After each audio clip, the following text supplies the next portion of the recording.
দেখেন তো এটা কি মাছ। এটা আজকে আমি রান্না করব। আজকে বাজার থেকে কিনে নিয়ে আসছি সকালবেলা।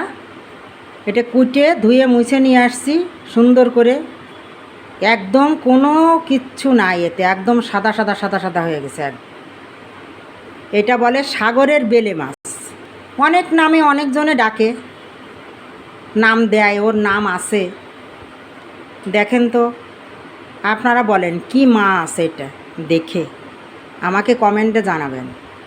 এই মাছ আমি কেমন করে রান্না করি সেটা আপনাদের সাথে একটু শেয়ার করি। এই দেখেন আমি তেল দিয়ে দিছি। তেলটা এখন আমি এর তেলের ভিতরে এখন আমি পেঁয়াজটা দিয়ে দেবো। এই যে আমি পেঁয়াজ একসাথে রাখি, অনেকগুলো কেটে রাখি। এখান থেকে দুটো পেঁয়াজের মতো নেই, দিয়ে দিলাম।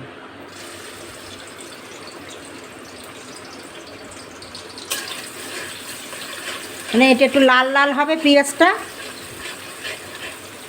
তারপরে যা যা লাগে সেগুলো আমি এর ভিতরে দেব।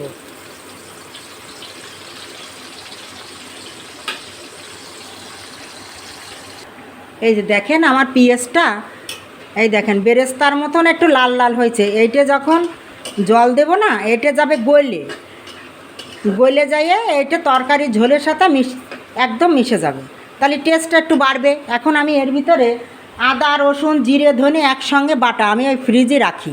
এই দেখেন, এই যে এতটুক আছে। এটা শেষ হলে আবার বাইটা রাখবো। একদিন আপনাদের সাথেও শেয়ার করব যে কি করে রাখি আমি। এখান থেকে 1 চামচ যতটুকু মাছ ঠিক সেইভাবে দেওয়া লাগবে। এই যে আর আধা চামচের মতন দিয়ে দিলাম।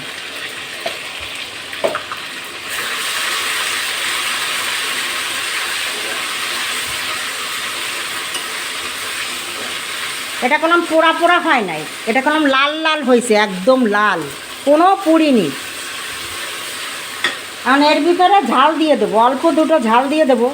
এই যে এই দুটো ঝাল আছে এর ভিতরে, এই দুটো দিয়ে দেবো। আর একটু শুকনো জল দেবো।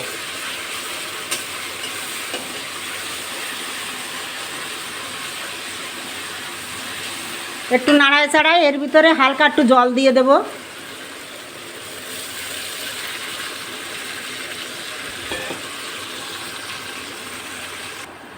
এই যে দেখেন একটু নাড়ায় চাড়াইয়ে এটাতে জল দিলাম, একটু নাড়ায় চাড়াই। এখন এর ভিতরে যা যা লাগবে আমি সেইগুলো দিয়ে দেবো। আগে লবণ দেবো 1 চামচ, যতটুকু লবণ লাগবে ততটুকু স্বাদ মতো। বেশি হলে তো তরকারি আবার ভালো লাগবে না।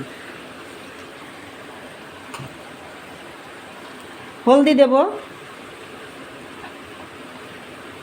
এই যে 1 চামচের একটু কম আছে। এই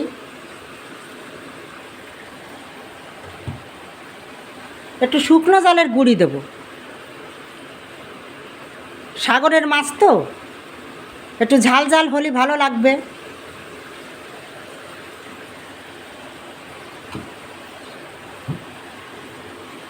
মানে এটা নাড়ায় চাড়াইয়ে সুন্দর করে জলটা শুকনো পর্যন্ত নাড়াতে হবে।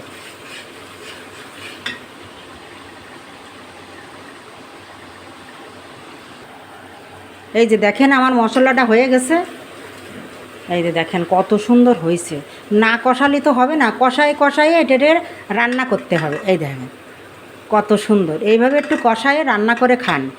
এই যে দেখেন সেই সাগরের মাছ, আপনারা কি নামে ডাকেন আমি জানি না।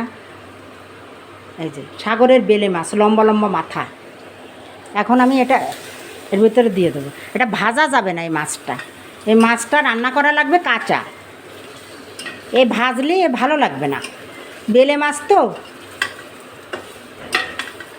নরম না কিন্তু শক্ত, এই মাছটা শক্ত। এই যে সুন্দর করে নাড়ায় চাড়ায়, বেশি নাড়ানো চাড়ানো লাগবে না। এখন এর ভিতরে আমি জল দিয়ে দেবো, যতটুকু জল লাগে ততটুকু জল দিয়ে দেবো। অল্প ঝোল ঝোল মতন হবে, বেশি জল দেব না। হ্যাঁ,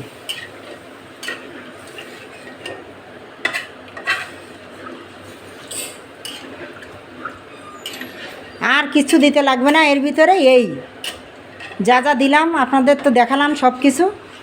এইভাবে রান্না করুন একটু সাগরের বেলে মাছ। এখন আমি ঢাকা দিয়ে দেবো, আর জল দিতে লাগবে না, এখন ফুটে গেলেই হবে। আর ঢাকা দিয়ে দিয়ে রান্না করতে হবে।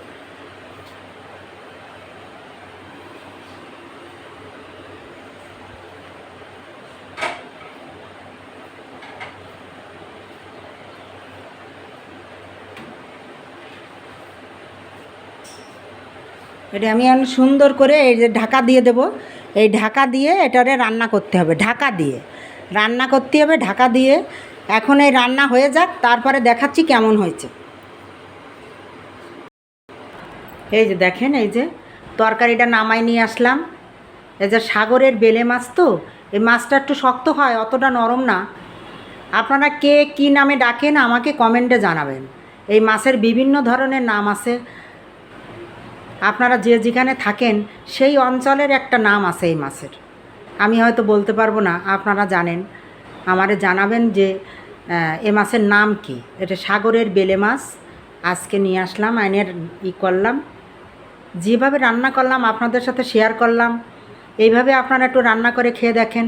সাগরের বেলে মাছ, এতে আয়রন থাকে অনেক। সাগরের মাছটা খাওয়া এখন ভালো, গরম তো অতিরিক্ত। তো এইভাবে একটু রান্না করে খেয়ে দেখেন, অনেক স্বাদ, এতে কিচ্ছু দিতে লাগবে না। যেভাবে রান্না করলাম এইভাবেই। আপনারা সবাই ভালো থাকুন, সুস্থ থাকুন, বাই।